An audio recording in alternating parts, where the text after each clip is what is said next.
अभी जैसे लोगों ने अपने थ्योरी की बात करी, बहुत सारे पॉलिटिकल थिंकर्स रहे हैं, इंडियन पॉलिटिकल थिंकर्स रहे हैं, जैसे कि गांधी हैं, अंबेडकर हैं, ठीक है, वेस्टर्न पॉलिटिकल थिंकर्स रहे हैं, कार्ल मार्क्स या मैक्स वेबर। अभी इनकी जितनी भी थ्योरीज हैं, आपको क्या लगता है कितना इन्फ्लुएंस कर पाती हैं स्टूडेंट्स को? मैम स्टूडेंट्स तो बहुत इन्फ्लुएंस होते हैं। स्टूडेंट्स को हम स्टोरी टेलिंग के थ्रू इतना ज्यादा इन्फ्लुएंस कर देते हैं कि उनके अंदर ना बहुत इमोशंस डेवलप हो जाते हैं, एक डेडिकेशन होती है। बट जब वो रियल लाइफ में जाते हैं ना, मैं आजकल अपने बच्चों को कह देता हूँ ये बात, जो आप यहाँ बुक में पढ़ रहे हो ना वो बहुत अच्छी चीज है, बट प्रैक्टिकल वर्ल्ड इससे बहुत ज्यादा डिफरेंट है। और वहां पे स्टैंड लेने के लिए आपके अंदर बहुत गट्स होने चाहिए। You have to face lot of things, वो इतना इजी नहीं होता है। जैसे आपने जिन भी फिलोसोफर्स का नाम लिया है, फॉर एग्जांपल कार्ल मार्क्स, उन्होंने हमें ये बताया कि भाई आपकी सोसाइटी में सबसे बड़ा इविल क्या है, that is private property. Private property क्यों है? आप करप्शन करते हो, कुछ भी करते हो, उसके पीछे रीजन क्या है? आप प्रॉपर्टी ले लोगे ना।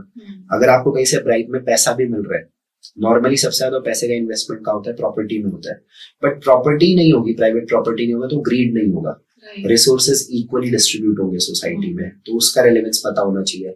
हमें लगता है कि यूएसएसआर एक कंट्री था जहां पे सोशलिज्म एंड कम्युनिज्म बहुत अच्छा था, बट मेरे अकॉर्डिंगली आज तक वर्ल्ड में कहीं पे भी परफेक्ट कम्युनिज्म एंड सोशलिज्म आज तक आया नहीं है। क्योंकि उस कम्युनिस्ट सोसाइटी में भी आप देखोगे वहां पे भी जो ब्यूरोक्रेट्स थे वो ज्यादा प्रिविलेज्ड हो गए थे।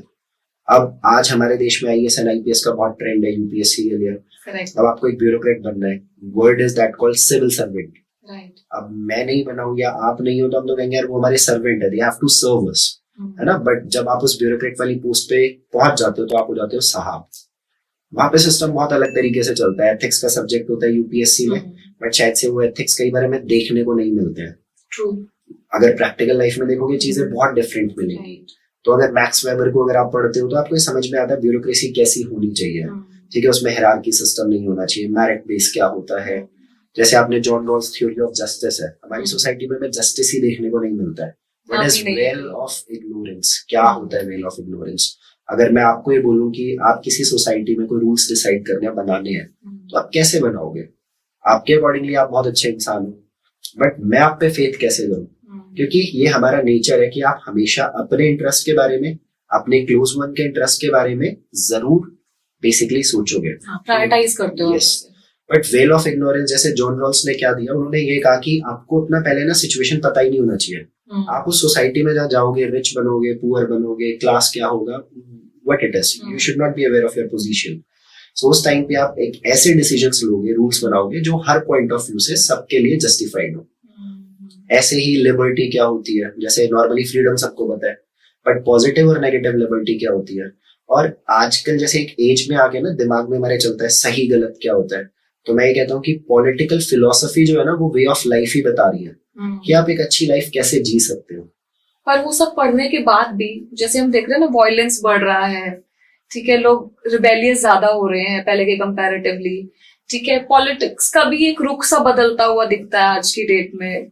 तो वो क्यों हो रही है ये सब चीजें? I think that is ignorance. हमारे लोगों में ना इग्नोरेंस बहुत ज्यादा है। जैसे आपने कहा बच्चे पढ़ते हैं, मैं कहता हूँ नहीं पढ़ते। अगर हम अपनी लाइफ में, जैसे अभी एक स्टूडेंट एक्सचेंज प्रोग्राम हुआ था, तो कुछ मेरे नोन स्टूडेंट्स बेसिकली यूरोप जाते हैं। तो वहां पे उनको ये अपॉर्चुनिटी मिलती है कि आप उन बच्चों के साथ उनके घर में स्टे करोगे।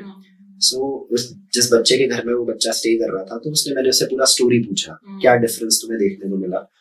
तो उस यूरोपियन बच्चे के जो रूम था ना, उसके अंदर आपको कोई स्क्रीन नहीं मिलेगा, उसमें एक प्रॉपर शेल्फ था बुक्स का, और वो बच्चे रीडिंग में ना अपना टाइम डिवोट करते हैं, इसलिए उनका इंटेलेक्ट डेवलप होता है।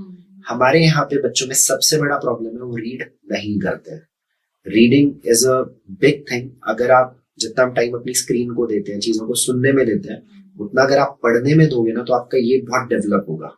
आपके पास वर्ड्स आएंगे, आपके पास न्यू आइडियोलॉजी आएगी, आप एक अलग पर्सपेक्टिव से दुनिया देख सकोगे। फॉर एग्जाम्पल, अगर आप कोई मूवी देखते हो, हमने देखा है वो किसी बायोपिक पे बनी हुई है, किसी रियल इंसिडेंट पे, बट क्या उस 1.5 घंटे की मूवी में या 2 घंटे की मूवी में आप पूरा सिस्टम या स्टोरी बता सकते हो? पॉसिबल नहीं है। उसमें ड्रामेटाइजेशन होता है, सीन्स ज्यादा अच्छे लगते हैं, जो अपीजिंग लगता है हमें। बट इमेजिन करो आपने 3 घंटे बैठ के वो बुक पढ़ी होती है, तो आप बहुत सारे फैक्ट्स जान सकते थे, अपना एक खुद का व्यू पॉइंट डेवलप कर सकते थे। So reading is a big thing. आजकल अगर हमारे बच्चे सिर्फ इतनी सी हैबिट कर लेना कि वो खुद जाके चीज को रीड करें, मैं आपको गारंटी देता हूँ, चाहे आप किसी भी फील्ड में हो, आप डेफिनेटली इंप्रूव करोगे। और ये सबसे बड़ा ड्रॉबैक है, बच्चे रीड नहीं करते हैं, that's a problem. Thank you so much इस क्लिप को एंड तक देखने के लिए। अगर आप ऐसे और भी क्लिप्स देखना चाहते हैं तो अभी हमारे चैनल आरुषि विद क्लिप्स को सब्सक्राइब कर लीजिए, और अगर इस क्लिप के पूरे एपिसोड को आप देखना चाहते हैं तो प्लीज विजिट कीजिए हमारे दूसरे चैनल पॉडकास्ट विद आशी को।